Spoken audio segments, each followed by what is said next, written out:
नमस्कार मित्रांनो, मी उदय लगड पुन्हा एकदा स्वागत करतो आपल्या सर्वांचा आवडत्या युट्यूब चॅनल शेती मित्र वर व्हिडिओ पाहणाऱ्या प्रत्येक शेतकरी मित्राच्या आणि कास्तकार बांधवाच्या आजच्या व्हिडिओ मध्ये मनापासून खूप खूप स्वागत।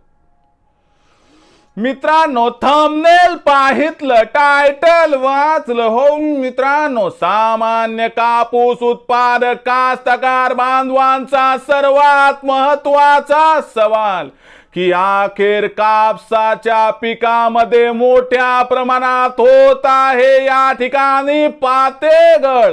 हो मित्रांनो, हा सध्याच्या कंडिशनचा सर्वात महत्त्वाचा सवाल आहे की या ठिकाणी कापसाच्या पिकामध्ये होत आहे प्रचंड पातेगळ। मग कापसाच्या पिकामध्ये पातेगळ होण्यामागची कारणे व त्यावरील 100% उपाय जाणून घ्यायचा असेल आणि आपल्या कापसाच्या पिकातील पातेगळ 100% रोखायची असेल तर हा व्हिडिओ आता सुरुवातीपासून या ठिकाणी शेवटपर्यंत पहा। व्हिडिओ शेवटपर्यंत पाहत असताना जर हा व्हिडिओ आपल्याला मनापासून आवडला तर जरूर या व्हिडिओला या ठिकाणी लाईक करा। जास्तीत जास्त कास्तकार बांधवांपर्यंत हा व्हिडिओ पाठविण्यासाठी या व्हिडिओला जरूर शेअर करा। सबस्क्राइब करून जरूर नोटिफिकेशन बेलला ऑल करा, यामुळे येणारा प्रत्येक व्हिडिओ हा आपणास या ठिकाणी मिळत राहतो। तर बघा मित्रांनो, सामान्य कापूस उत्पादक कास्तकार बांधवांचा सर्वात महत्त्वाचा सवाल की कापसाच्या पिकामध्ये पातेगळ होण्यामागची कारणे कोणती?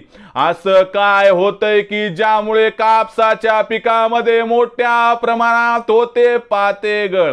आणि जर कापसाच्या पिकातील पातेगळ रोखायची असेल तर असा कोणता उपाय आहे की ज्या उपायाचा वापर करून आपण कापसाच्या पिकातील पातेगळ 100% रोखू शकतात? चला जाणून घेऊया। बघा मित्रांनो, ज्या वेळेस आपलं कापसाचं पीक 50 दिवसांच्या वर जाते त्यावेळेस कापसाला भरभरून पाते लागतात। पण लक्षात घ्या, ही पाते उद्या फुलं बनतात, फुलांची बोंड बनतात आणि आपल्याला त्यापासून कापूस मिळत असतो। परंतु जर पातेच गळाली तर पात्याचं फूल होणार नाही, फुलाचं त्या ठिकाणी बोंडात रूपांतर होणार नाही आणि विक्रमी उत्पादनाचं स्वप्न भंगणार। मग अशा परिस्थितीमध्ये एक असा उपाय सांगणार आहे ज्या उपायाचा वापर केल्याने मित्रांनो आपल्या कापसाच्या पिकातील पाते अजिबात गळणार नाहीत। मग हा उपाय कोणता समजून घ्या, जास्त काही करायचं नाही। मार्केटमध्ये जायचं मित्रांनो, टाटा बहार नावाचं टॉनिक आणायचं ज्याच्यामध्ये अॅमिनो ऍसिड आहे। आणि मित्रांनो लक्षात घ्या, 70 प्रकारचे अॅमिनो ऍसिड याच्यामध्ये असते। 15 लिटरच्या पंपाला मित्रांनो 30 ml ते 35 ml पर्यंत टाटा बहार टॉनिक घ्यायचं आणि त्याच्यामध्ये मित्रांनो 15 लिटरच्या पंपाला 25 ग्रॅम पर्यंत बोरॉन मिक्स करायचं।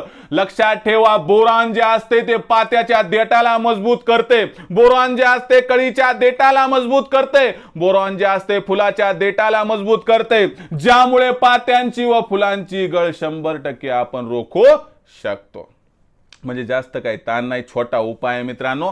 टाटा बहार 15 लिटरच्या पंपाला 30 ते 35 ml आणि तुम्हाला सांगतो 15 लिटरच्या पंपाला बोरॉन द्यायचे मित्रांनो 25 ग्रॅम। बस दोघांचं मिक्सचर करा, फवारणी करा, 4 दिवसात रिझल्ट बघा, तुमच्या कापसाच्या पिकाची पातेगळ 100% थांबणार म्हणजे थांबणार। आणि लक्षात घ्या, तुम्ही बोरॉन आणि टाटा बहार हे टॉनिक कोणत्याही कीटकनाशकासोबत मिक्स करून फवारू शकता। तुम्ही याचा वापर कोणत्याही बुरशीनाशकासोबत करू शकता। कसल्याही प्रकारचं बंधन नाही, अडचण नाही, टेन्शन नाही। तर मित्रांनो, जेव्हा आपलं कापसाचं पीक 50 ते 70 दिवसाच्या दरम्यान असते तेव्हा टाटा बहार टॉनिक आणि बोरॉनचा वापर करा, 100% पातेगळ थांबल्याशिवाय राहणार नाही। तर मित्रांनो, ही माहिती, हा व्हिडिओ आपणास कसा वाटला कमेंट सेक्शन मध्ये लिहून कळवा। आवडला असेल व्हिडिओ लाईक करा। सामान्य कास्तकार बांधवांपर्यंत हा व्हिडिओ पाठविण्यासाठी जरूर शेअर करा, सबस्क्राइब करून जरूर नोटिफिकेशन बेलला ऑल करा, यामुळे येणारा प्रत्येक व्हिडिओ हा आपणास या ठिकाणी मिळत राहतो। तर मित्रांनो, अशाच एका नवीन व्हिडिओसह मी आपला मित्र उदय लाड आपल्या सर्वांच्या आवडत्या युट्यूब चॅनल शेती मित्रावर मिळत राहील. तोपर्यंत माझ्या प्रत्येक शेतकरी मित्राचे आणि कास्तकार बांधवाच्या आजच्या व्हिडिओमध्ये मनापासून पुन्हा एकदा खूप खूप आभार.